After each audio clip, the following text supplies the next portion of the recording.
वाशिम, 4 घरफोड्या चोरट्याला वाशिम गुन्हे शाखेने 1 लाख मुद्देमालासह केली अटक। जिल्हा पोलीस अधीक्षक निकेश खाटमोडे, अपर पोलीस अधीक्षक लता फड मॅडम यांच्या मार्गदर्शनात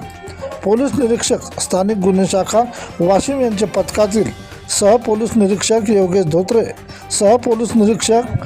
सचिन गोखले, गजानन झगरे, ज्ञानदेव मात्रे, राहुल व्यवहारे, राजकुमार यादव, अमोल इरतकर, श्याम इंगळे, सुनील तायडे यांनी होत असलेल्या घरफोड्या गुन्ह्याचा समांतर तपास करून मिळालेल्या गुप्त माहितीच्या आधारे आरोपी डॅनी उर्फ बाळू उर्फ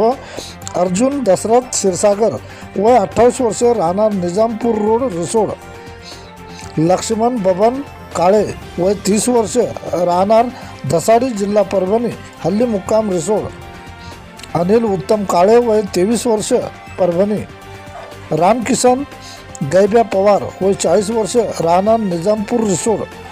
यांचा गुन्ह्याच्या अनुषंगाने शोध घेऊन त्यांचा ताब्यात घेतले। त्यांची चौकशी केली असता त्यांच्याकडून पंचासमक्ष सदर गुन्ह्यात चोरी केलेले सोने चांदीचे दागिने व रोख रक्कम 20,000 असा एकूण 1,04,525 रुपयाचा मुद्देमाल जप्त करून अटक करण्यात आली असून 4ही आरोपींना तपासकामी रिसोड पोलीस स्टेशन येथे पाठविण्यात आले। प्रतिनिधी किशन काळे।